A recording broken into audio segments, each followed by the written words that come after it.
Hello and welcome back to the Zero Strategy podcast. Thank you so much for joining us today. I am joined, my name's Connie Fly, and I'm joined by my co-hosts Grog Mode Hello. and Sir Humps.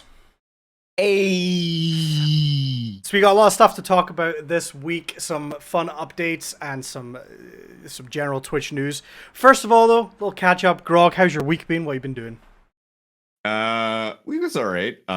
Apex servers are finally back in order last week. Played a little bit more. I don't know. I mean, I'm just gonna try and go for Diamond next split, but had fun with the game. Still having fun with the game. I did take a trip down memory lane this week where I restarted playing Baldurs Gate, the enhanced edition. So it's enhanced only in the sense that it adds some DLC back into the game that wasn't there at launch. But this is a game that came out in 1998, and I have not played it in like 20 years, and it's good vibes. It's good vibes. I mean, like dating himself. I know that a lot of people. I was around 14, 15 at the time. I was around 33 at the time. There was well, I know this week was big because Diablo 2 relaunched previews, but like honestly, like we wouldn't have games like Diablo were it not for Baldur's Gate. Baldur's Gate was I mean technically about the same time as Myst. Yeah, around that time. Yeah, around that time because again, I feel like Myst was like one of the. I think Myst was like the first like that type of like PC game, and then everything kind of sped off that.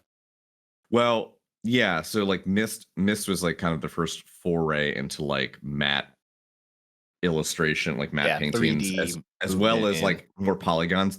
Baldur's Gate is like just straight pixels, but it's just made to look 3D. But in any event, like what?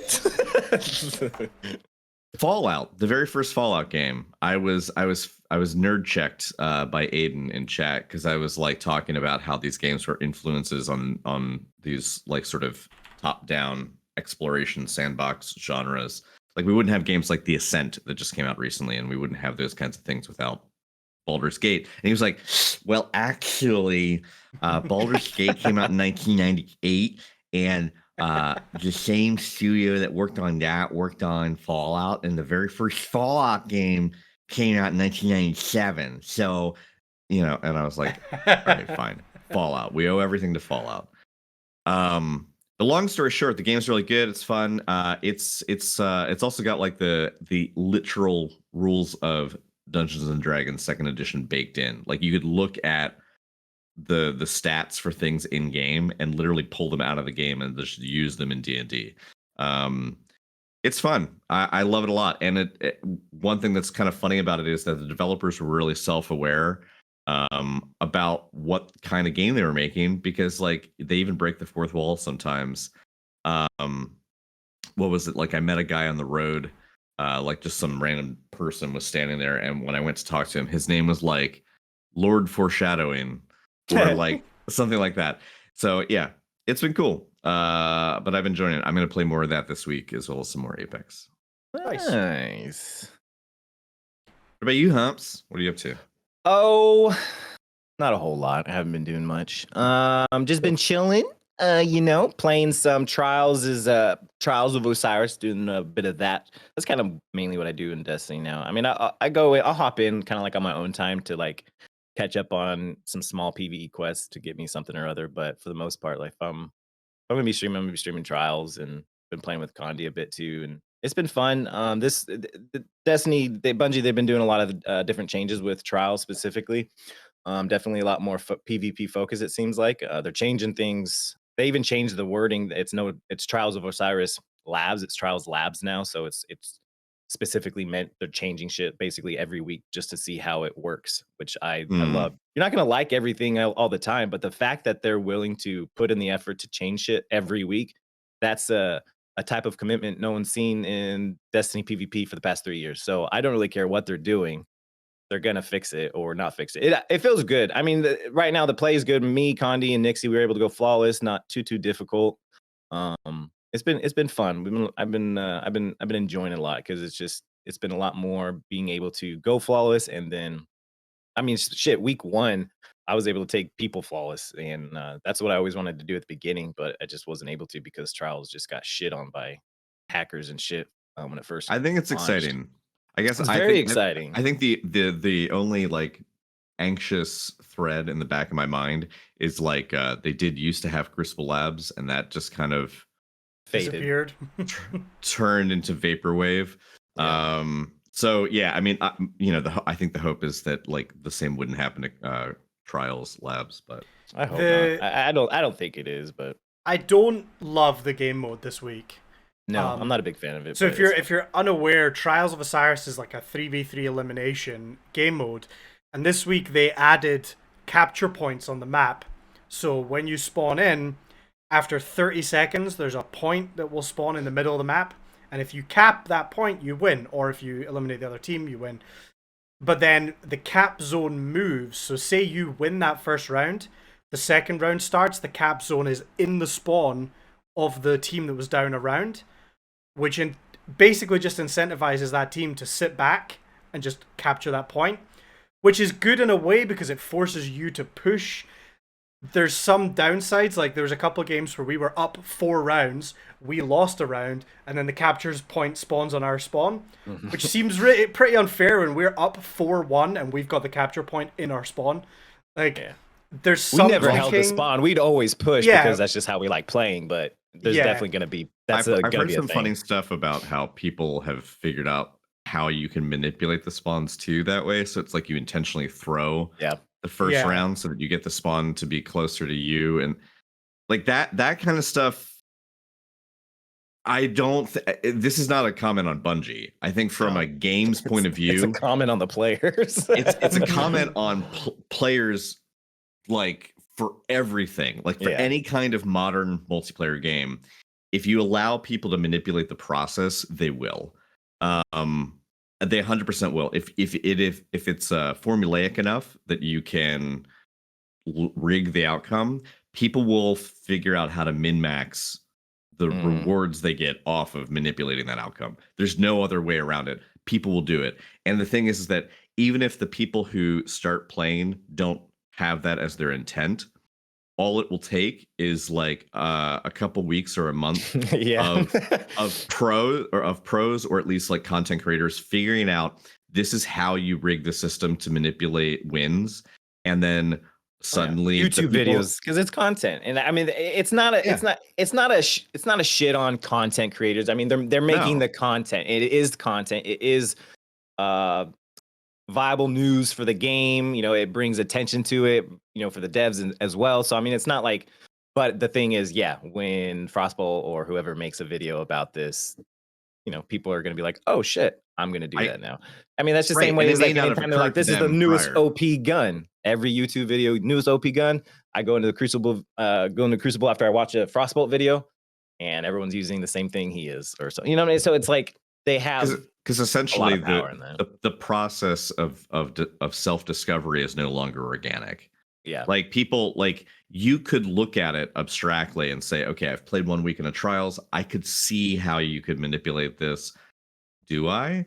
And then, you know, but like it's different when you load up a YouTube video and the results are right in front of you, and and somebody's saying, this is your guaranteed way to go flawless this weekend. That's going to sway hearts and minds. So For sure. The main issue I have with this capture point thing, which I was saying to you, Humps, is that, you know, it kind of, I think, ruins a lot of those solo clutch hero moments that they talk about. You know, if both teams push the middle and your 2 teammates go down, it's now immeasurably more difficult for you to clutch up because that team of 3 doesn't have to push you. They just have to sit and hold a point. So you can't like bait people into kill zones or anything like that. It becomes much more difficult to clutch that 1v3 because you've got to push 3 people sitting on a point. Which is my kind of main gripe with it. I saw a screenshot of 3 Titan bubbles all overlapping the cap point. Which someone did pull a Titan bubble on us one match. I luckily had my Thunder Crash ready to go, so my missile. So I was a missile that gets rid of it. So, but that's like the only super that can take it down. Like take it down and whoever's in it. Golden Gun burns through the Golden Gun. Ticklers won't do anything. Nova Bomb might do something, but I'm pretty sure just the missile will take care of the bubble and the people. Yeah. But I'm glad to see it change. I keep saying that I think it would be phenomenal if Bungie just went like, oh, Trials is live this week and it's a brand new map. Like that would be the most amazing That would thing, that would be the tits. They're like, oh yeah, here you go. Trials Labs, we're just testing it out on a brand new fucking map, bitches. That'd be cool. People would flip shit. Well, it's been years since they've added a new map, right? So Yeah. Other than Trials, Connie, what have you been up to? yeah, a lot of Destiny as well with Humps at the weekends. It's been a lot of fun going back to that a little bit. I'm definitely still not sold. I'm definitely not going to be a Destiny main anymore, but it has been nice to kind of mix things up a bit. I have been dealing with microphone issues all week. For the eagle-eyed of you, you may notice I'm on another microphone now.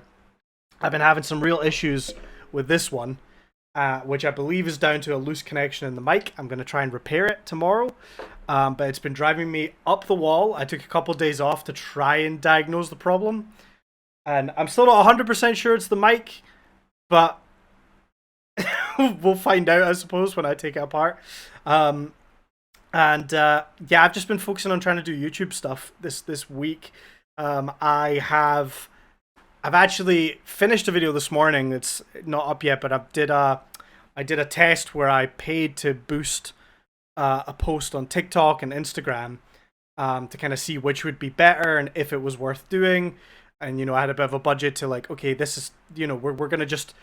I wanted to do multiple social medias, but it's Facebook. I couldn't figure out how to do it. Twitter scared me because as soon as I started putting in the details, it was like, are you a business? Are you self-employed? Are you a personal account? And I was like, I don't know. I mean, I'm a personal account, but I'm self-employed. And then it wanted like my full address and tax information. And I was like, what? I just want to give you money, Twitter, for a fucking YouTube video. And then even then, the minimum that I could spend on Twitter to do 1 day of promotion was £50. Oh, wow. That was the minimum. And on TikTok and Instagram, I'd set a budget of 20 on each platform. So I was like, well, even if I go through this, I'm doing more than double the budget on Twitter. It's not really a fair comparison. So I kind of gave up. But TikTok was weird because like with TikTok, I don't want to spoil the video too much. Please watch it. Because I've actually spent money on this video, so please watch it. So please watch the video, like it. I'm even paying someone to do a thumbnail for me because I'm like, I need this video to do well. Wow. So, and I know that's an area I'm very weak with is the thumbnails. But anyway, in broad strokes, what was the outcome? In broad strokes, TikTok was better. Okay.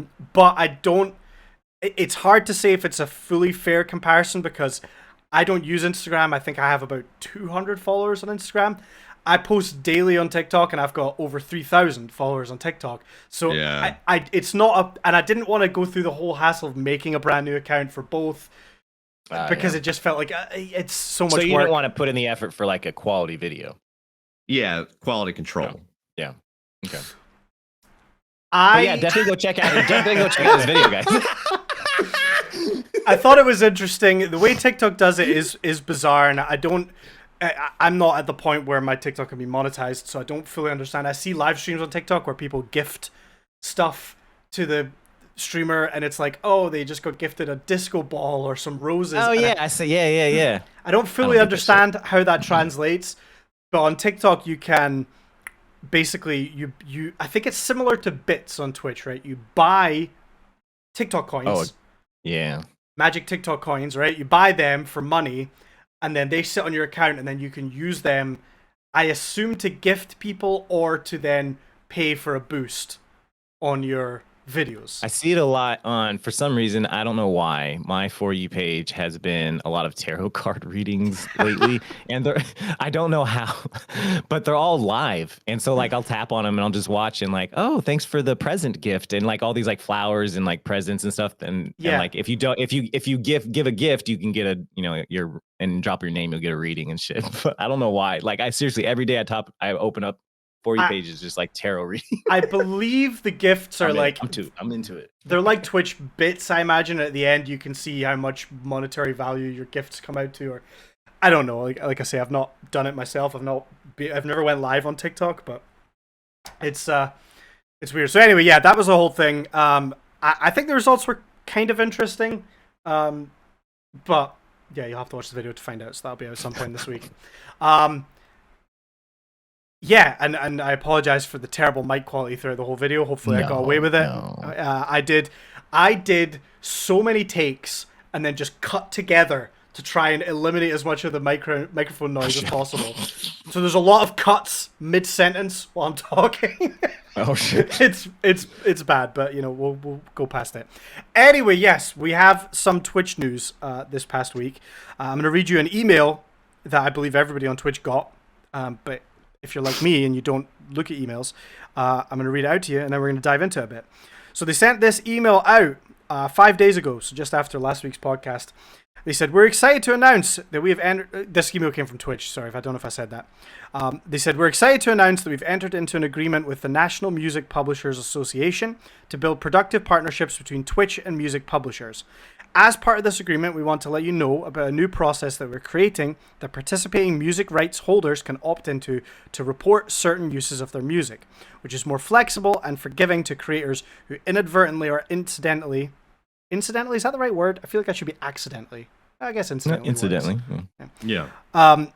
Use music in their streams than the existing process required under the DMCA and similar global laws. At a high level, this new process, which is distinct from the DMCA, focuses on going forward flagrant uses of music and starts with a warning instead of penalties. Now, when a participating rights holder reports the use of unauthorized music on a creator's channel, the following will occur.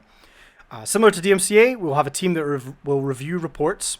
Unlike DMCA, Twitch will then give creators a chance to course correct by issuing a warning. Twitch will remove any VODs and clips that contain unauthorized music from the creator's channel.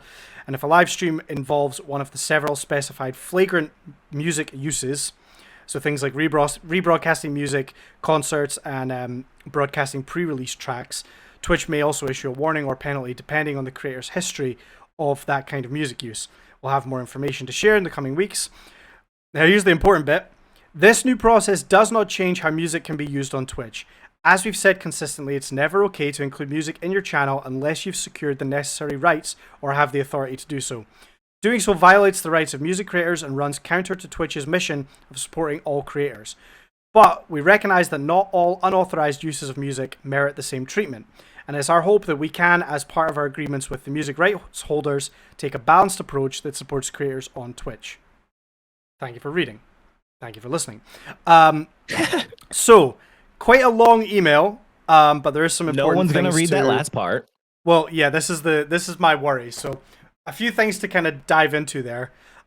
First of all, this is a program being sort of fostered by Twitch, right? And they're making an agreement with the NMPA to try and, I guess, reduce the amount of DMCs that are coming in by working directly with them. Am I right on that? Well, actually, if anything, no. Okay, so I read a separate article covering it. In addition to the email that was sent. I mean, I think it's more of just like an agreement between them. In essence, working together. This is just a means to put Twitch and its parent company Amazon just in a safer place from a legislative legal standpoint than it is anything else. That's a key point. This is for Twitch. This isn't for us. This is for Twitch because this doesn't change how it is for us at all. Like they even said it. Like this doesn't change anything. All this does is like you might get you get a warning. But I mean, if you're streaming and your entire 8-hour stream is just copyright, you're gonna go through your warnings pretty quick. You know what I mean? Like I don't think it's just a one-time stream. Each hit's gonna be. It's still a hit per whatever. If it's gonna be a hit, you just get that warning. And I guess we should also clarify too that this isn't us being upset at the outcome, because honestly, the problem is still the Digital Millennium Copyright Act of 1998. Like Yeah. This has to do with U.S. law and legislation within the United States that needs to be redrafted. And until it's done, notice that some of the key points that Condi mentioned in reading the email, it mentioned music, and it didn't say all music. It just mentioned music because the NMPA, the National Music Publishers Association, they are not everything is going to fall under their catalog, their umbrella. Not everything is going to be licensed and registered with them. That's why it You says could participating music rights holders. Exactly. You could still have someone who is not under that umbrella send you a DMCA claim on your stuff. Now, what this basically translates to in a nutshell for us as content creators, it just means that the safe harbor that Twitch provides just got a little less perilous insofar as you'll just get more of a warning. It's not going to be so much as like we saw some people covered in the news who, as Humps mentioned, maybe they had multiple claims or multiple violations in one stream. Technically, each of those is a different violation. Multiple violations in one piece of content that is long enough could result in you hitting the 3 strikes and you're out. Because technically, if you get if you got 3 claims or 3 you were seen to violate it 3 times, you could have your channel terminated. Although ironically, that rule doesn't hold the same for partners because we have plenty of examples of people who receive multiple claims within even like a 5-month period that exceeded 3, and they're still on the platform.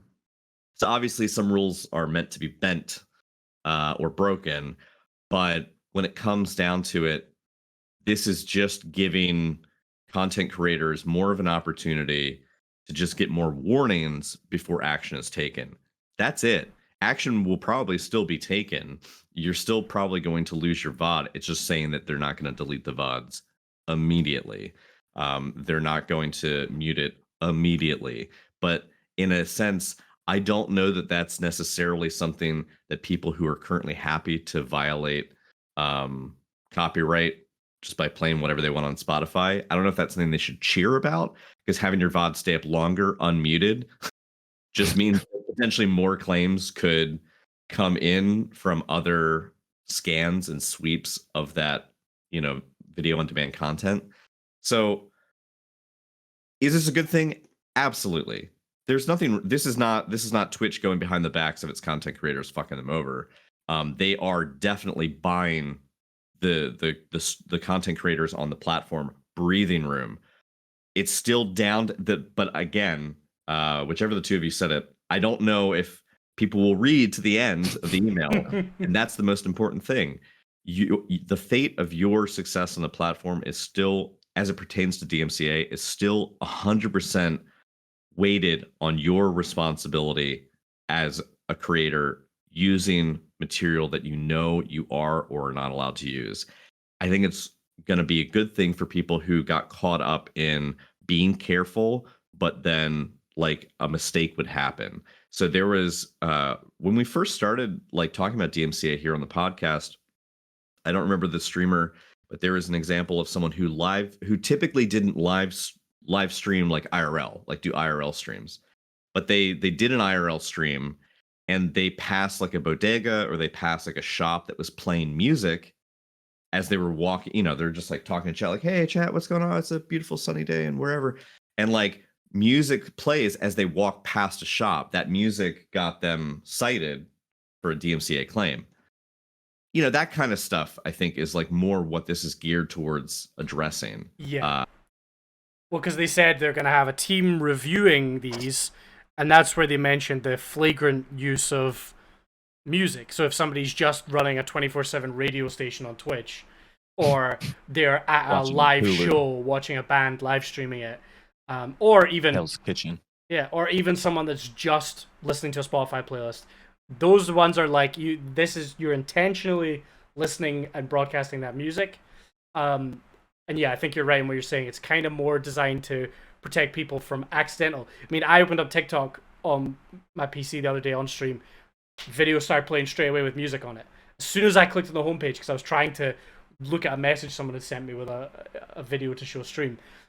Little things like that where it's accidental, I think, are more where this is kind of aimed at protecting people.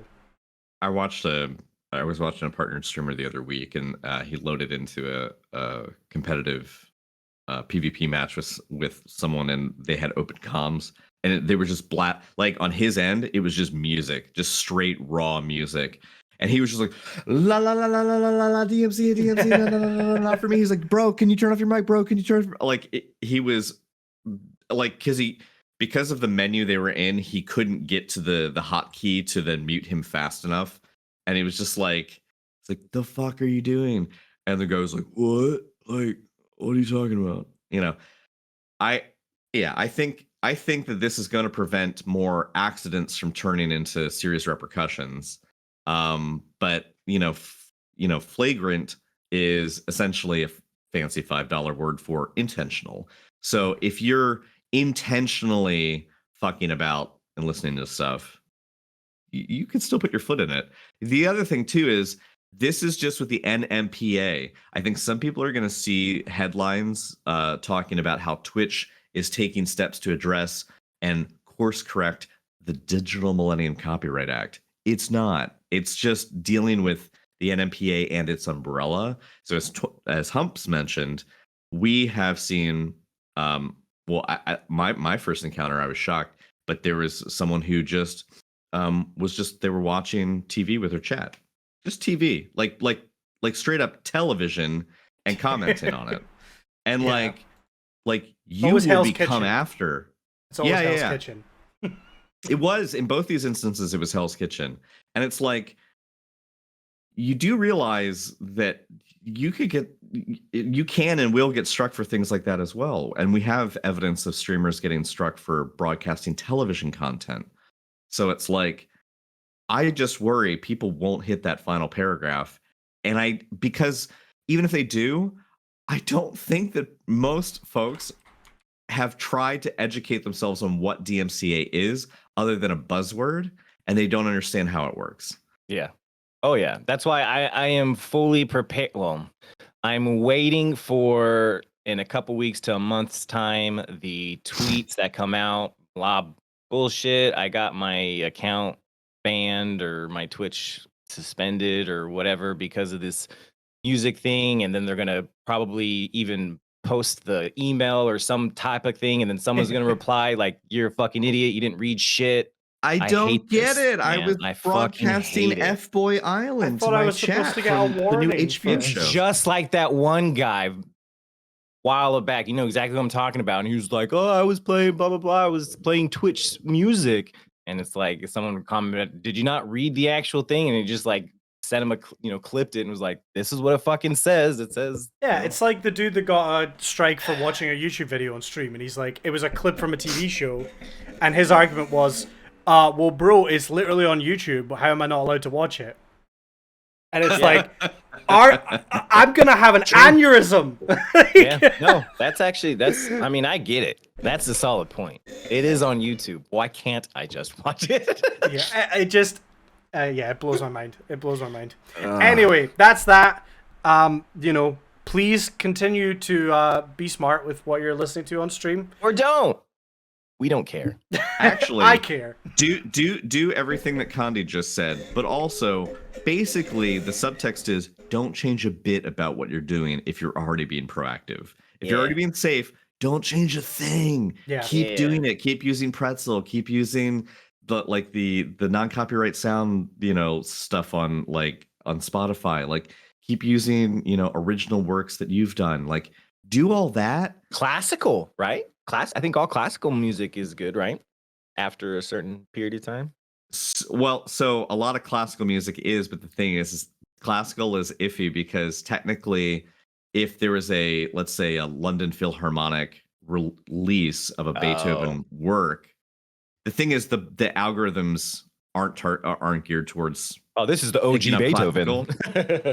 Right, exactly. They're not geared towards like scanning for classical music, and if they are, it's not going to be able to tell the difference between like a 1970s recording that maybe isn't under copyright versus like say one that came out this past year that's a new production by a new conductor. I think classical is relatively safe. You should still only source non-copyright classical music. Yeah. Full stop. But yeah. Anyway. Yeah. There is another new feature that Twitch has been testing or talking about a little bit this week, the rewind feature. Yeah. Anyone want to explain how that works, what that is? So it's just a test. It's not rolled out to everyone, but beneath the live player, there's a button that you can click. So it says rewind the stream, jump back 5 minutes. And what it does is it pulls up the VOD. So just as a refresher for anyone who may not know, if you're watching a live stream, you don't have to go and load up the channel and watch it live. You could if you wanted, even though, let's say Condi is broadcasting and he started 2 hours ago. You could go to that person's channel and then add /videos to the URL extension. And if they're live, the videos widget at the bottom of the screen usually isn't there. But if you type /videos, you can see their current VOD. And if you wanted to, even though he's still streaming in real time, you could go back to today's video and scrub all the way back to the beginning and just start watching. Now, obviously, you'd be out of sync with the current events, but if you don't care and you wanted to start at the beginning, you could. And all that is to say that Twitch has the VOD is actually there and growing as the stream is happening. It's not like we stream for an hour and then turn off the stream and then the VOD is generated. The VOD's being generated in real time. So what this is allowing you to do is basically it just scrubs back 5 minutes and shows you that. And then apparently what it does is it's a bit like how let's say you're watching it on the web player. I don't know what this looks like on mobile because we have not seen a screenshot of it. Twitch doesn't like to support mobile anyway. But in the top right corner, normally like when you see an ad that is either run by the streamer or something, it moves you off to the side. So it puts you above the chat window. So, you have the chat window pane that like kind of sits to the side of the main stream. This puts you minimize the live view at the top. And then in the main area, it will show a 5-minute rewind of what you missed. And then when that's done, it segues back in. There's also a button that you can click to dismiss rewind. So if at any point you've seen what you need to see, you can click it and go right back in. So you should be able to create clips and things then, right? If you're a viewer and you do the 5-minute rewind. Yeah. Because you're just in the VOD, right? That. Yep. Yeah. So that's kind of cool. Yeah, so if there's something you wanted to clip and you missed it, you can go back 5 minutes. 100%. Clipping would still be an option, and then in addition to that, you could clip without any pressure because, like, again, the VOD will play 5 minutes start to end, but you can pause it, right? Because it's not live, so you can scrub back and forth. So if you really wanted to if you were someone who moderates for a channel and maybe you make clips for that person, this could be a way that in real time, if you wanted to have more granular control over the clip, you could kind of scrub to just the right part and grab it. Because remember, clips can be up to a minute, but for any streamer using the clip it like hotkey button or dashboard button when they're live, it only does 30 seconds. And it just does the last 30 seconds from when you press the button, which is not always necessarily going to translate to catching the action at the sweet spot. So in this regard, yeah, I think it's cool. I also wonder if it's going to be a handy thing for people who are running advertisements, because the VODs don't have ads in them. So if you clicked rewind 5 minutes, let's say a streamer decided to run 3 minutes in the middle of a slick sequence of events, you could click that, just go back, and you haven't missed it. And then the live will continue, and then you can jump back into the live feed at any time.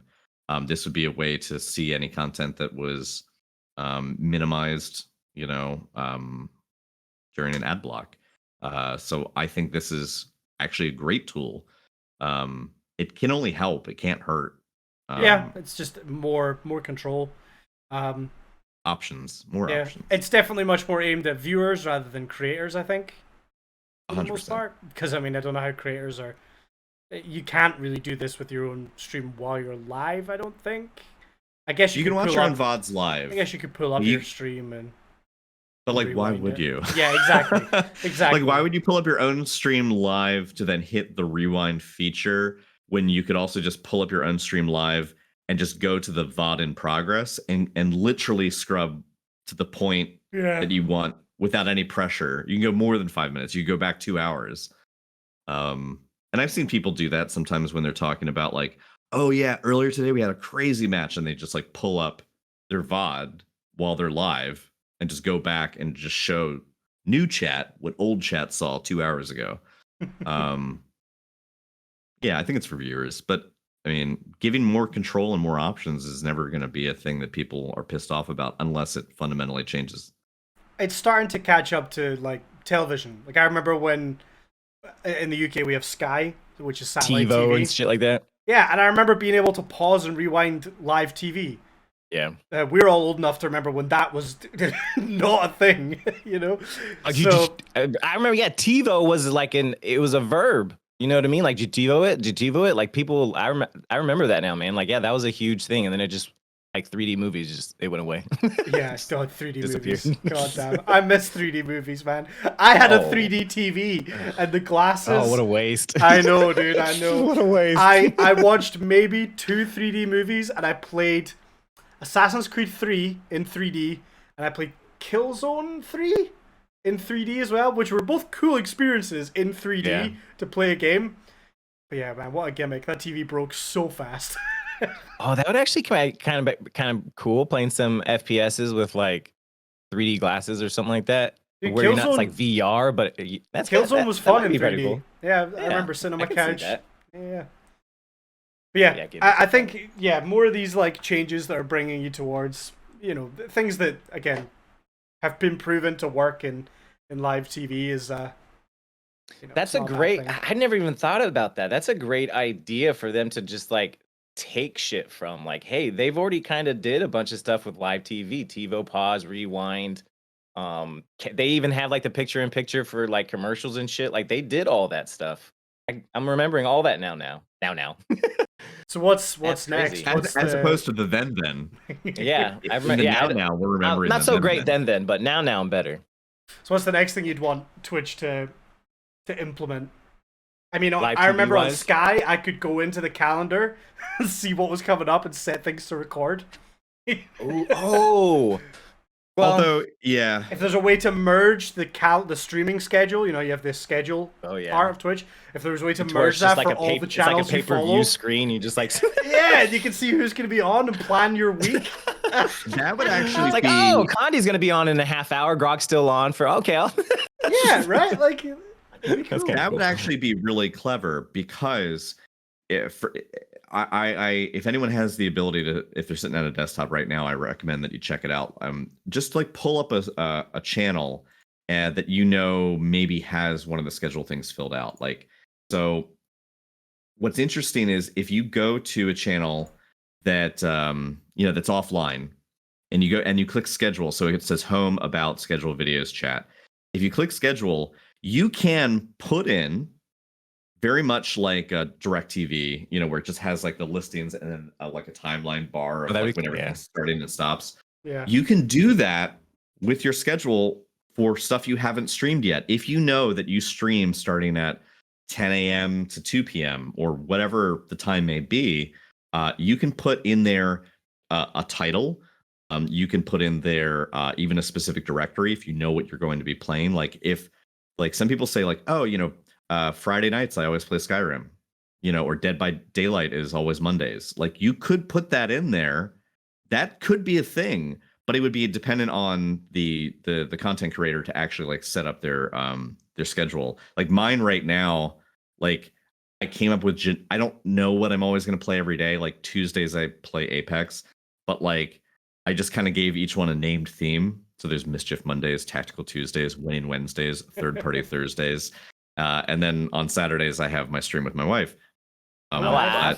Thank you. but like, and I know roughly my time slots, so they all just start and end, at their usual times.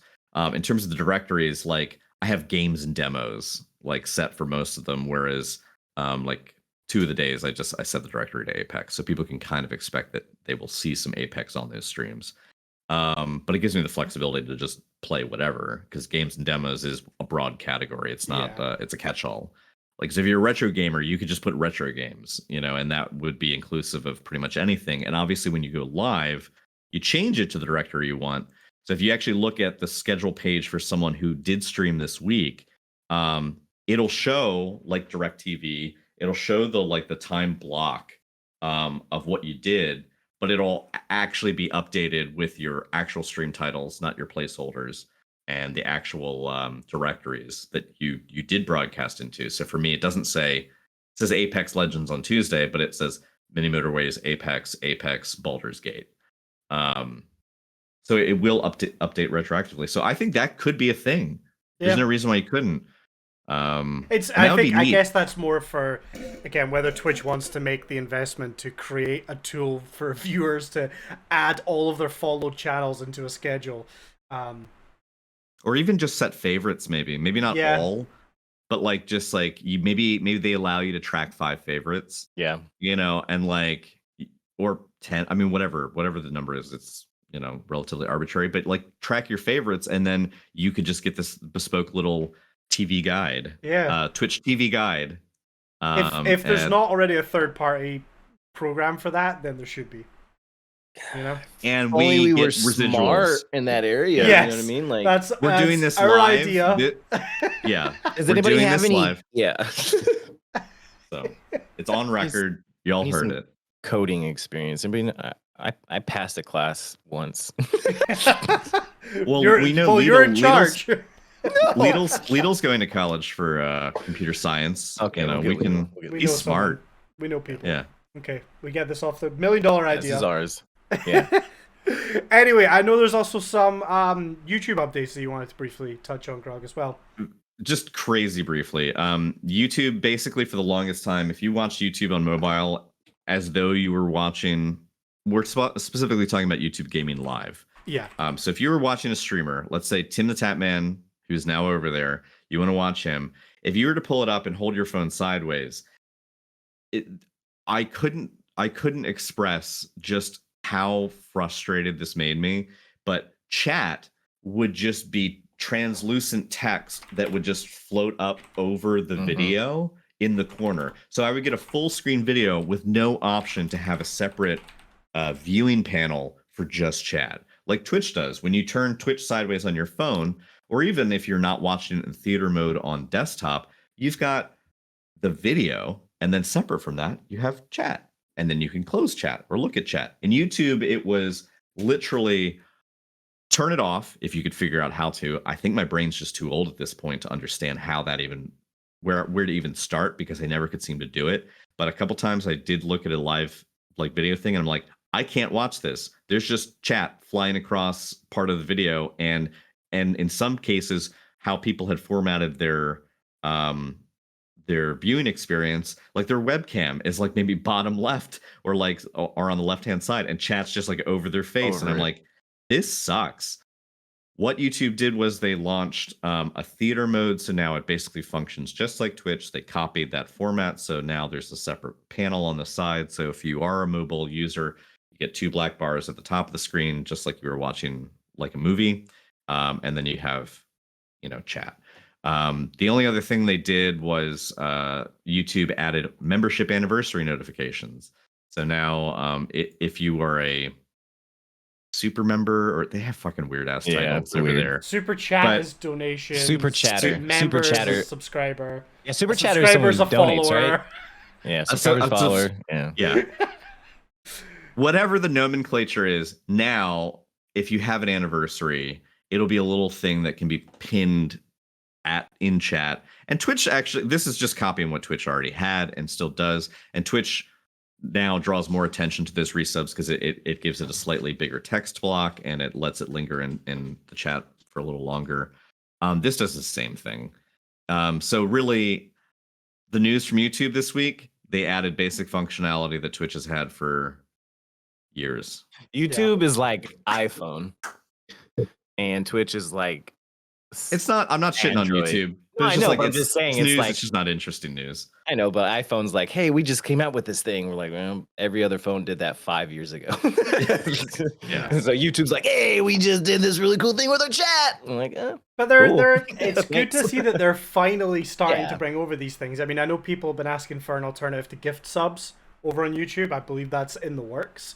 yeah. Better Twitch TV has now is integrated to YouTube. So, you know, if you watch, I mean, honestly, if you watch most of the sort of top 1% streams on Twitch, you're not going to understand half of what's going on in chat if you don't have Better Twitch TV enabled. It's an extension that adds way more emotes, animated emotes, and things like that to the chat. And I mean, it's called Better Twitch TV. It was made for Twitch as an extension, and now they're on YouTube as well. So you can use some of those emotes over on Better YouTube YouTube TV. stream. It's just I mean, that's kind of a big deal, honestly. The fact that they're now integrating into YouTube as well just means that they're just closing that gap a little bit more. So Yeah. we love to see it. I mean, at the end of the day, as we keep saying, competition's good, and we want YouTube to succeed. Every day I get just a little bit closer to going to YouTube. Just a little bit closer. Well, this What would is you do if why I I'm went to YouTube? saying. What would you do if I went to YouTube? What would you guys do? Nothing. Would you support me? Of course, I would. I would be. Would you I would get support what, you. is that I felt like grounds when for you asked- dismissal from when the you Zero asked Chat that- pod? No, when you asked that question, I had a little devil of a CK on my shoulder that wanted to say, Devil You on assume my I wa- shoulder. "You assume that I watch you already." But I didn't say Yeah, you guys no. watched me. I mean, obviously we are all Twitch centric here because that's the platform that we're on. But I would say by and large, like we are here to cover like the medium of live streaming, and there's obviously a biases, you know, because where we're situated. But yeah, we've always kind of covered, you know, news as it pertains to other platforms. We talked about Facebook gaming, you know, as it, you know, pulled people in, and you know, we've talked about YouTube all along the way. So yeah, I mean, like jokes aside, of course we would. Well, I mean, you would- I only thought about it as more of like a experiment because, like, let's be honest, if I just move to YouTube, I'm not gonna be losing a whole lot, right? I mean, so the people that are here now, they'll probably still be, you know, the few people that hang out, they'll probably still check out my YouTube. And I'm you just know what saying I my mean? So sub to not renew real quick. Yes. No, I'm just saying because it'd be kind of a cool experience because then we'd have actually somebody, kind of like with Cyber back when Mixer was still a thing. You know, That's what I was gonna say. I'd kind of like to have that perspective. He had the Mixer viewpoint. Yeah. I would love to have somebody that purely streams on YouTube as a guest to talk to. I'd love to have a Facebook gaming streamer on the show to talk to. Yeah. Because I Trovo, just maybe? want to know. I just want to Oh, know more Trovo, about these other Trovo. platforms from the point of view of, like, it's easy for us to look at news updates and things that are happening on those platforms, but when stuff happens on Twitch, we're in it and we know about it because it's happening. And I would love to know what's going on those other platforms and kind of get that other perspective. So, but here's the thing I would say is that obviously there has been people moving to YouTube, and there's, you know, always this discussion of, oh, should I move? Should I stay? I mean, at the end of the day, do you, right? But I think you're doing a huge disservice to yourself if you're not making videos for YouTube, at least. Oh, Because yeah. here's the thing, I don't want to leave Twitch, but in a few years, we might not have a choice, depending on how things go. Anything can change. Microsoft was backed by Mixer. No, vice versa. Mixer was backed by Microsoft, and it's still shut down. One of the biggest companies in the world, and it's shut down. Anything can happen. And if, and it's a big if, and I hope it doesn't happen, but if Twitch decides to close its doors, you don't want to be starting from nothing. Make videos. Start doing something on that platform. 100%. If nothing else. I had a thought recently about why I feel confident about Twitch sticking around, and it was this. So Microsoft has Xbox, right? Microsoft, in terms of the business ecosystem, already has a massive foothold in gaming. and they have a vested interest in developing games, publishing, and producing gaming content. It didn't ever really make sense for them to also then saddle themselves with an extra service like Mixer. However, Amazon, and by proxy Twitch, doesn't have that. New World is Amazon's first foray into games. New World is going to be important for Twitch, and it's going to be important for Amazon in terms of seeing how this game is integrated into the platform and whether this game is even successful to the point where Amazon wishes to go down the path of more games development. But let's be honest, they bit off a very meaty project at the start. They didn't produce a single player game. They didn't produce a multiplayer game. They produced a fucking giant MMO, which is Yeah, they did. which is a huge investment. Because, like, if you think about it from a developer standpoint, the publisher is the same as the developer. Typically, you've got the publisher, and then you've got the developer working on the game, and then the publisher is doing all of the business and the financials and the advertising, and they're doing all the other stuff. They're the the fund. They're raising the funds for it. Amazon is the same, right? Like, Amazon Gaming is both the publisher and the developer. But here's the thing: is that they have now committed themselves to a live service game. It's not like live service like Destiny's live service. It's not like live service the way like Apex is live service, where you have to push updates like every couple months. Like, they're going to be doing that, but this is a fucking massive game, and the amount of oversight and support they're going to need for it is huge. I don't see them spinning off and producing another game super quick. And so their foothold in the marketplace at large for gaming is Twitch. And and YouTube, their foothold in the gaming market is YouTube Gaming. And obviously it is kind of like, quote unquote, the rest of YouTube. But like, by proxy, you could say the rest of Amazon, the rest of Amazon sales, the rest of Amazon web services, the rest of Amazon's cloud services, like all of the rest of Amazon is to the rest of YouTube, right? Like they are comparable with one another in terms of being this myriad, massive operation. But each of them has a wing of that operation that specializes in gaming and live gaming. They don't have an investment in hardware. Like, neither of them have an investment in hardware. Neither of them are focused on publishing, really, because I am basically under the impression that, like, New World is going to consume so much of their time as their first foray into games that, like, this isn't going to be suddenly Twitch shrinks and shrivels up at the expense of Amazon suddenly booming into games development. I don't think that's going to happen. They've got so much to focus on for New World. So you've got two big empires, but now they're holding up their props, their gaming props for live streaming. And I think they're going to be regular competitors with each other. Facebook just isn't taking gaming seriously enough to, like, make them a third party in all of this. Mm-hmm. But, like, I think with Mixer going away, it made sense. Microsoft has this massive empire of stuff going on, but it already had a gaming branch. The gaming branch was Xbox. The gaming branch was, Microsoft backed, like studio exclusive titles, things like Halo. Like, they had. It's like it's like just filling out portions on a plate. They on their platter they had their meat and veg and all their stuff. Like, why do you need another plate? This is an extra thing for them to do. I totally see where you're coming from, and I agree. And I think it's, you make a good point about the fact that they're trying to go for this synergy, right? So they're trying to use Twitch, which is an established, built-up platform, to synergize with this games company, because it makes sense, right? They already have Twitch. Put some games out.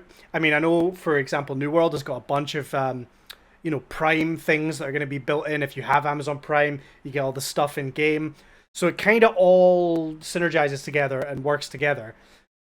I feel like you could also make the argument with Microsoft that they kind of tried to do the same thing, but in reverse, where they had Xbox, which is an established platform, and then they tried to launch Mixer off of the success of Xbox. They kind of tried to ride on the coattails of Xbox, and that kind of failed. But in that scenario, the established platform, which is Xbox, lives on, and the new experiment kind of disappeared. Whereas you would think it might be the same in this case if New World is a huge flop and the games development branch of Amazon isn't doing well, they're unlikely to say, all right, it's Twitch's fault and get rid of Twitch, you know? Yeah, and they still have the investment. The investment never went anywhere. Like you said, like they already have this as a jewel in their crown. Like one failing, like the New World failing, is not going to be the downfall of Twitch.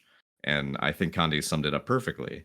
That's why I feel pretty good about YouTube and Twitch continuing to be powerhouses that like battle it out in terms of like adding features to one up each other. And I think that will be a good thing.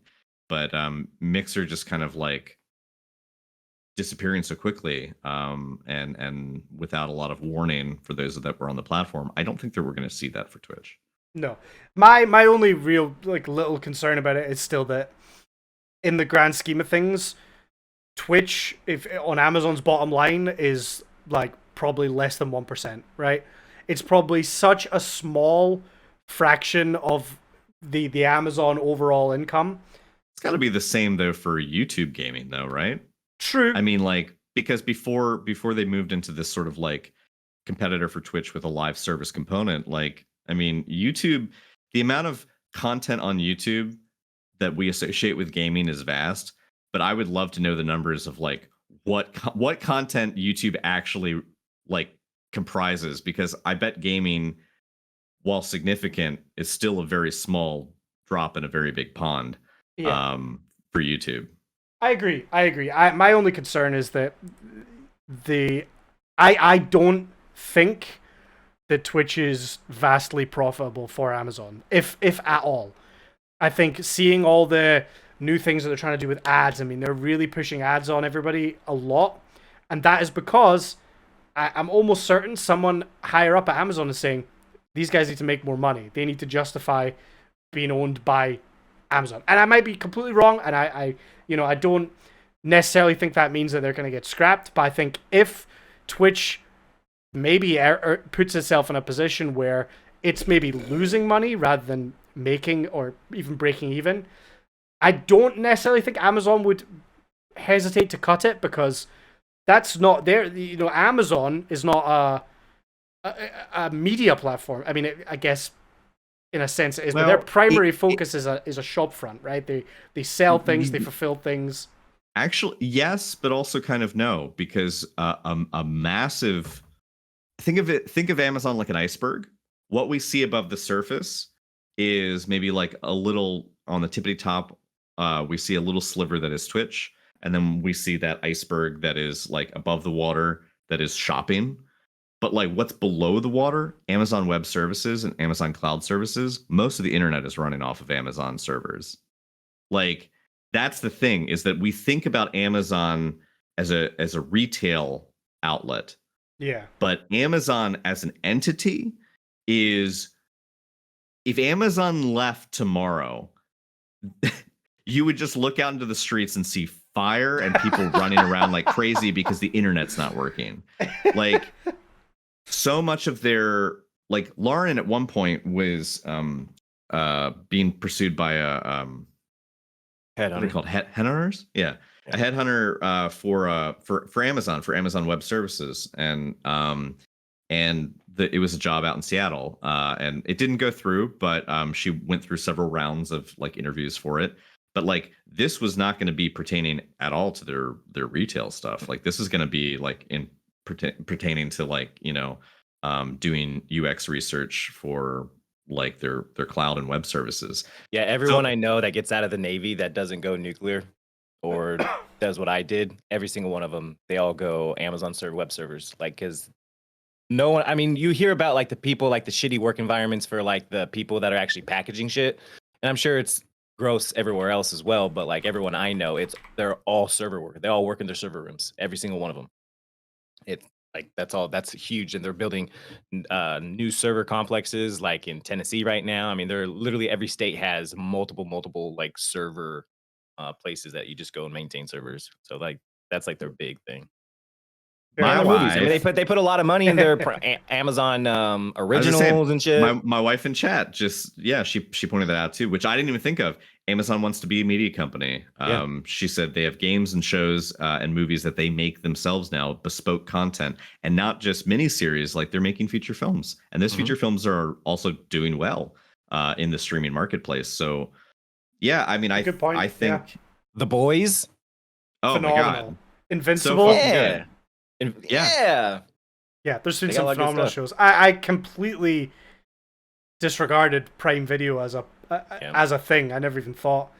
You're right. You know, obviously, yes, Amazon has its fingers in a lot of pies. I mean, it definitely started out as, the delivery kind of place, but then, that was just what they were showing. Like their base was built, and then that's what they showed to the world, and everything else is just kind of like.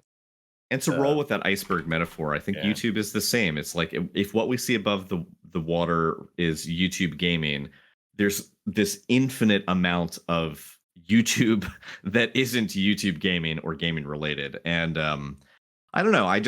And also let's remember YouTube isn't YouTube. YouTube isn't just this singular entity. YouTube is Google. Yeah. So YouTube is to Google as Twitch is to Amazon. Do you know what I mean? YouTube is Google's media wing because Google can't make hardware for shit. They abandon it after 6 months every time they push out Stadia. a phone or a Chromebook. Like Google has tried and tried again. Pixel. Okay. No one Google likes has the tried and Pixel. tried again to get into other avenues of business, and they've not done so great. But they do well with information technology. But their only media thing right now is YouTube because they scrapped Google Hangouts. Anything social media related collapsed like 2 years ago. So there is no social media experience with Google anymore. It's pretty much just, again, web services, cloud services, information management, information content, marketing. But like their entertainment is YouTube. Just like Twitch is an entertainment extension of Amazon. I feel pretty good about like Twitch. Yeah. And to change the topic, TwitchCon is back on. Hey, We didn't mention that's that right. last week. TwitchCon Amsterdam is going to be in July of 2020. 2022. And then I think October of 2022, it's going to be in San Diego. So they're going back to doing 2 TwitchCons, one in North America, one in Europe, and yeah, I'm gonna try and go. people are fucking excited. I've never been to TwitchCon, but I'm gonna try and go to EU this year or next year. I want to try to go. Where's it going to be at? Amsterdam or San Diego. Well, and San Diego. Both are really far for us. So Yeah. come to Amsterdam with me. It's not that far. I think I could get a train. All right. Wait, Amsterdam's that close? Well, it's pretty close. I'd have to go across How the close channel. is it? But We can get there in 5 days. I mean, I could fly there in a couple hours. Oh, fly! Humps, if you and I got on Probably a train cheaper and to tried to fly. go to Amsterdam, I'm it's just not saying, going like, to we end hit well. that in December. That's what I'm saying. I'm gonna try and go. I've never been to TwitchCon. I remember getting all geared up to go to the last one, which was right before the pandemic all Yeah. kicked off. Yeah. And I yeah. ended up making the decision, like, I'm not going to go. And then I think it got cancelled anyway, which It I was did. like, thank fuck I never booked flights or bought tickets or anything. Like, but I was like, I was ready to go. So I'm going to try and head along because I think it'll be a lot of fun. Yeah, because they actually got the word. My wife, she got the word wife. for the Europe. They're opening. Basically, vaccine cards and stuff like that, but they're opening, so that's good news for our trip because that's one thing we were still kind of worried about, in which we already got our tickets and stuff. Yeah. But so that's good. Either. Oh, yeah. I'll Yeah, have so all my I think it's business cool. cards. What will they say? Yeah. 5'9", Condi fly. online male entertainer. Hand them to anybody. Like a Vista print, get like a couple hundred. Amsterdam sounds pretty dope. If I told my wife, I was like, "Hey, let's go to Amsterdam," and I could, tell or not tell her that at TwitchCon. Once you get there, be like, oh, by the way. By the way, so we're gonna go to TwitchCon. Yeah, I think it'd be good. I'd like to just go and see like the panels and stuff. I think they're. It'd be weird though, being a YouTube streamer going to TwitchCon. I think they'll still let you in. here's a thought, random thought. If someone, and I'm saying this hypothetically because I've never been to a TwitchCon, if you were on Twitch and you were looking to attend, would you take any consideration into which one you went to, not so much as a destination vacation standpoint, but as what the types of creators you're more likely to rub shoulders with? Yeah, I mean, if you're looking at it as an actual business trip, business venture, which you can write off. Obviously, it's your business. This is a business trip, and you can write this off 100% tax write-off. Yeah, you would definitely need to look at that. I mean, if that were the case, I wouldn't go to Amsterdam. I wouldn't think that. I'd probably have better luck at mingling and whatnot in the San Diego just because of where we live. Yeah, but I also think I think a con like that's not really great as for a marketing perspective because it's just full of affiliates that yeah, you might meet a couple people. I think and here's the I don't think I would look at it as like, oh, I'm gonna go and I'm gonna network and make this a business. Maybe it's a tax write-off, I don't know. But like I think I would be more just wanting to go and kind of I don't know, just see the panels, maybe learn something new, maybe meet a few people. Oh, sure, it'd be a fun experience no matter what. If you're like in your early to mid 20s and you go to TwitchCon and you go to like the right parties, then you probably have a great time. And it's probably a good idea for you. I am too old to be going to fucking Twitch parties. Oh shit! Everyone, come on now. All the goods are older people, our ages, closer-ish, maybe. I don't know. You're not gonna see like Tim anymore, or Doctor, or Lupo anymore. But no. I don't know. Obviously, the top 1% streamers tend to go to both. So you'll probably, be able to stand in a huge line to meet Pokemon pumps. I wonder too if it would be worth considering also what your viewer base currently is, like based on your time zone. Like I get people here from the States, but like I still get a lot of people from the EU and the UK. And I wonder if that would also be a point of consideration. Like I'm trying to speak about this like as roundabout as possible because again, I've never gone and also for anyone listening, like whether it's something that they take into consideration if they go. But I guess, where you stream, like who's your prime audience? Like where are they from? I mean, at least you could check your dashboard. You can see globally where the bulk of your viewership comes from. So you could see at least what region of the world, are you hitting North American audiences harder than you're hitting European audiences? To know. But maybe that could be a case in point because here's the thing, maybe you're going not necessarily just to like, if a fan goes that like you meet them, but more so you're going because you stream in a time slot that is appealing to that type of audience. Maybe that would be an opportunity for you to meet other people who are also streaming in the same time slot or streaming to the same audience. Possibly. I don't know.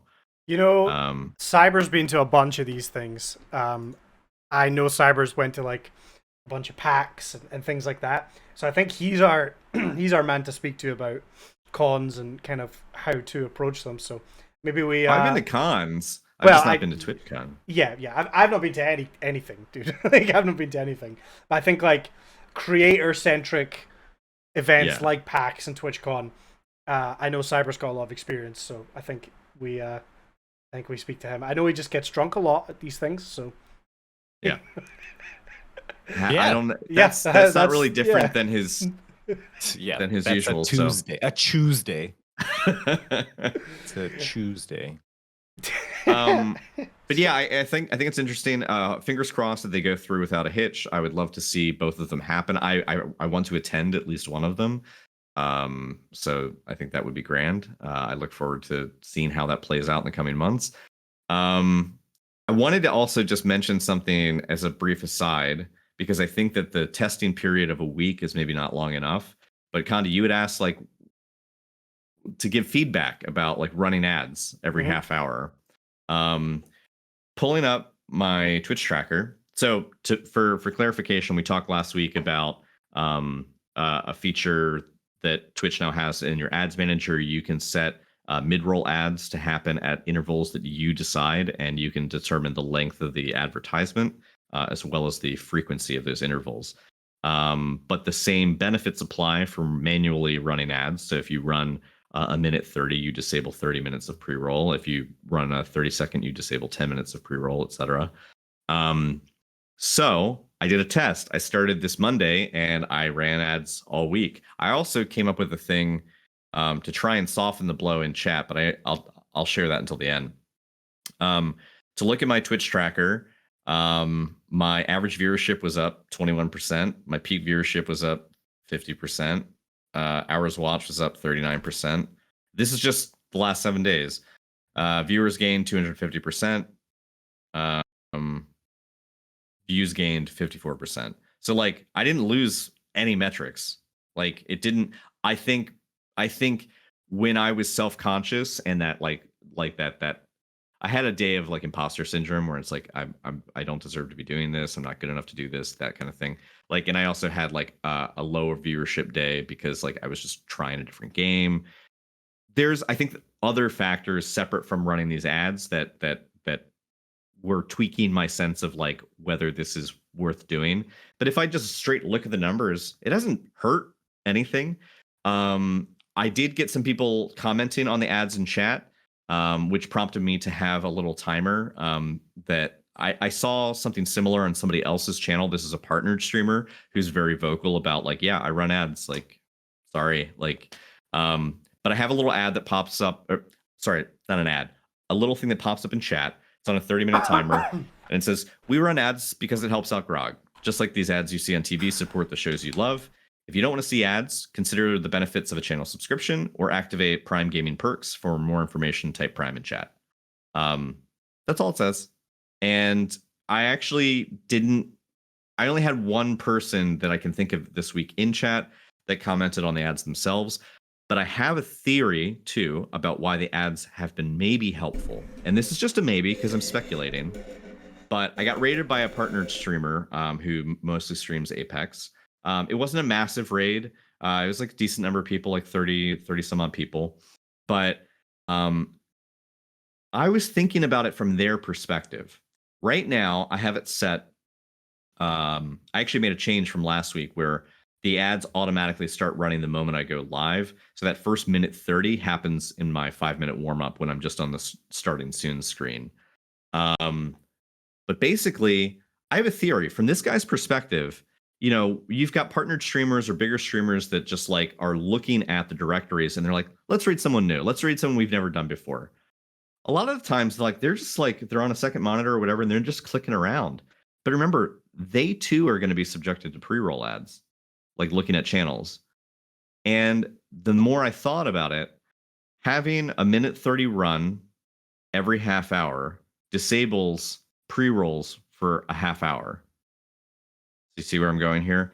Basically, if I don't hit the snooze button on the ads, you would never see a pre-roll ever coming into the stream. So you always have, you know, an ad-free experience upon arrival. That in of itself, I don't know if it played any role in this guy like scrolling through the directory and like clicking the preview of my stream and maybe not having to sit through an ad and therefore was like, hey, this guy seems cool, and helped him make his decision. But like it might have helped, and I definitely think it's helped like some people who just came in and just started chatting with the channel, because I do feel like I had more random engagement with some of the games that I played where like I can see that being a good thing. I mean, in a very applicable, because like it makes sense. I hate it. I hate clicking on even if I know the streamer, I'm not in the mood to watch a commercial right away. And even if like I'll click on Condi, and if I'm not subbed or whatever, or whoever, and an ad comes on, I'll open up another tab and click around until I find somebody that doesn't have any ads running. Until that ad and that, or I just keep clicking. They all have ads until the original tab ad is gone. I'd rather be clicking through doing stupid shit than watching that ad. For me, I don't know why. And so and then when you're in a channel and you raid somebody and it's like, oh, but you right into an ad, they have a pre-roll ad. So you have like everybody in here is a pre-roll ad. And so you have to wait for the pre-roll. They're still spamming and stuff, but you're like, they can't hear you, see your response, see what's going on. I thought raids. I think that's I thought raids meant you didn't get pre-rolls though. If you get raided into a channel, is that not literally part of Twitch's thing? It should be. I'm pretty sure it is because I remember them tweeting about it before. Did it used to be a thing? It used to be a thing then, right? I think it did. Maybe not. I don't know. I feel like I did though. I feel like people have talked about it, but I'll need to dig around. But I'm sure Twitch have said you should not be getting ads if you raid a channel. So the viewers that are getting raided in shouldn't be seeing a pre-roll immediately. Right. But in Grog's example, when you're just browsing trying to find someone to raid, yeah, for the actual streamer, you're maybe going to see a pre-roll at that point by the streamer. What I meant. Yeah. But the viewers, like as far as I know, guy, shouldn't get. My point still works. Yeah. Like this guy. I mean, whether he's partnered or not partnered is besides the point. But it did allow for someone to come across the channel, and they left some nice comments. I got a sub like right out of like I played my channel trailer, and the guy was like, "Oh shit! Like you actually give a shit about like your channel? Like you know like." I was shocked. I was like, "Dude, you just raided here and you subbed to me." And they were, the person was just nice, and we chatted, but like that was a positive experience for them coming straight in. That in of itself, I think maybe it helped not having the pre-roll there. I don't know. I did write some thoughts of this like in my mod chat for my mods on my Discord, and there's one sentence that I'm just going to read out because I think that it sums up really my only issue here. I said, if disabling pre-rolls means lowering the barrier for discoverability, the only hurdle that I have left before me is maintaining existing viewers after they've already arrived and hung out in the channel for a bit. But I said, like, which hopefully they'd be willing to do if they thought the channel was worth a damn. I do think it's a juggling exercise. Like, it is a gamble, right? I'm gambling on the fact that I make it easier for them to get in. I'm gambling that I will be able to retain them, that I will be doing something worthwhile that keeps them around. And then I will have to keep keeping them around because those ads are still going to run every half hour. But again, it's still disabling pre-rolls so that any fresh face that has never seen me before will never have a pre-roll when they come in. I don't know. I'm gonna keep this experiment going, and I'll see what happens. But like I wrote that little quip that Nightbot puts in chat because part of the phrasing I borrowed from this other streamer because I like the way they put it, and the bit that I borrowed was, it helps out the channel, just like ads you see on TV help support the shows you love. And like, it's true. I mean, like, you watch television and you got ads. I mean, like, it's, I don't want to discourage people, and we've been over this topic before, but I just wanted to update on it, and I'll have more information later to see if it's changed anything. But I think 1 week is maybe not enough. I think I need to run it for like a month or two and see if it really has affected anything. Yeah, like so far, so good. I agree. It's obviously because of the nature of Twitch, where things can be very up and down. It's hard to get a picture of things in a small amount of time.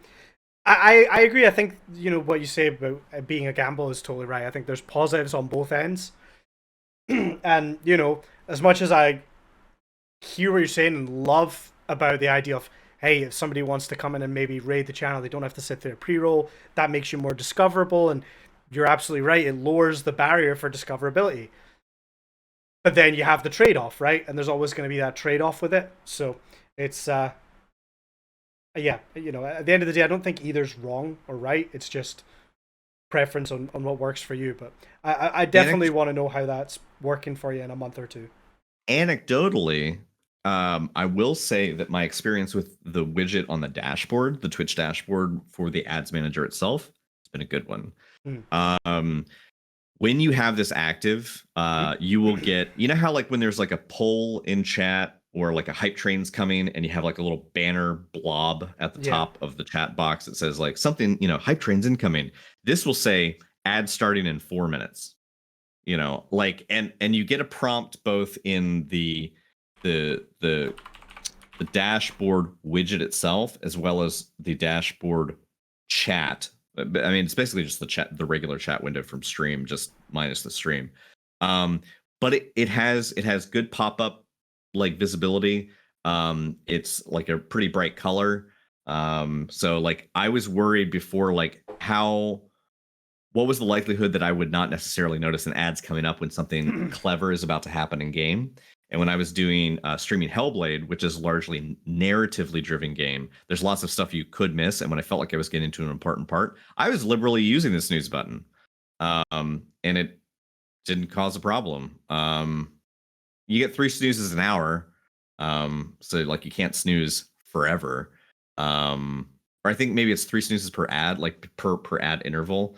But in any event, it was fine. I mean, when I felt like something important was going to happen, I just snoozed it. It snoozed it for like another 5 minutes. And then by that point, you know, I'm like in gameplay that isn't as captivating. And I was like, all right, whatever. I just let the ad play. And I don't have to do anything. It just is going to function on its own. But I would say that they've designed the widget well. It's readable.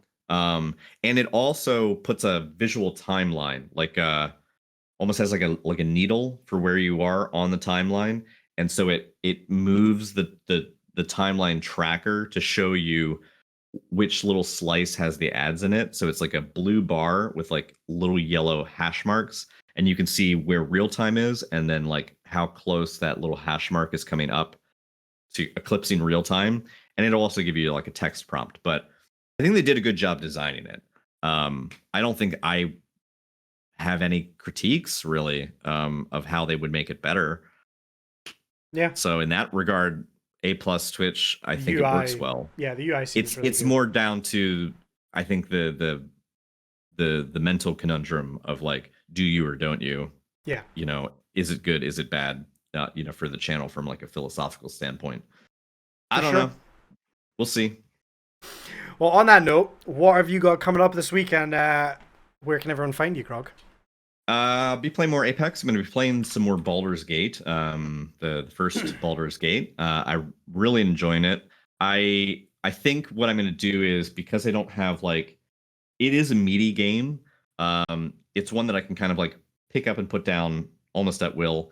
I think the thing that I like about that game the most is that there is a lot of like good writing, like fun writing, and a lot of good dialogue, and so it allows me the opportunity to like to read things in characters' voices, you know, and like do silly stuff, and I enjoy that shit. So I think most days I'm probably going to be just split the difference. Like Tuesday is probably going to be all Apex, but then like rest of the days will just be some mishmash of the two, like, you know, 4 hours of this, 4 hours of that.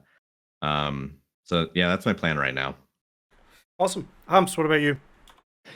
Oh, Sir Humps. You can find me everywhere. Sir Humps is there. @ if you want to check me out on the Twitters. I'm going to I'll be playing some Destiny probably tomorrow. I might hop in today just to see what the flawless pull is, because it went live at 10 o'clock this morning, or at at reset. Sorry, it goes live in 30 minutes. 30 minutes. Yeah, 30 minutes. So I'll check out. I want to check out what the flawless pull, how that kind of seems like. I might be in my spare time. I might be dabbling a little bit more in my Valheim. I've been playing a little bit of Valheim. I don't know why. On a side note, Humps, it's such a stupid game. Humps decided to download Valheim and then read 0 tutorials and just message me every question. How do I eat? Am I not hungry? Why am I dying? How do I do this? How do I build a fire? And I was like, I was like trying to deal with this microphone issue, and also replied to Humps and be like, dear God, it's on the screen. Just look at it and you'll figure it out. It's like watching Eve play a game on stream where like the tutorial comes up and she just like goes, no, and just clicks right through it. Yeah. And then doesn't know how to do a thing later. Yeah. 100%. However, with all that said, I fucking murdered a troll, bitches. What's up? Flaming arrows and shit. Took 30 minutes. No, I don't know why. It's a kind of zone out game. That's really it. Just kind of chopping wood. That's all I've been doing for the last 3 days on it. But yeah, other than that, just doing my thing. Maybe swapping over YouTube. Who knows? I'm just kidding.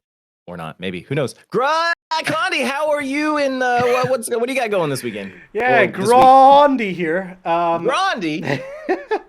Yeah, I don't know. I'm hoping that I'm gonna get my microphone sorted tomorrow, and then we can get back to streaming. I have videos coming out, like I mentioned at the start of the stream, the whole TikTok promoting video to see how that goes. So keep an eye out for that in the next couple days. And then, yeah, I don't really know. New World is coming out on Tuesday. It goes live at, I believe, 7 a.m. my time. So I'm going to get up nice and early on Tuesday. I'm going to get my coffee, and I'm going to just...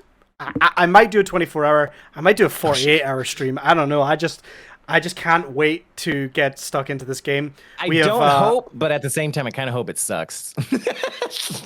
I don't think it will. I mean, I enjoyed the beta so much. I think I'm going to really like the full game. And we've got... we create a little Discord for our like in-game guild. And we're just going to terrorize this server, and I can't wait. It's going to be so much fun. So that's probably going to be my week. I'm just going to be in Valheim. Not Valheim. New World. There's no trials this coming weekend, I believe. So perfect. I'll just be playing more New World.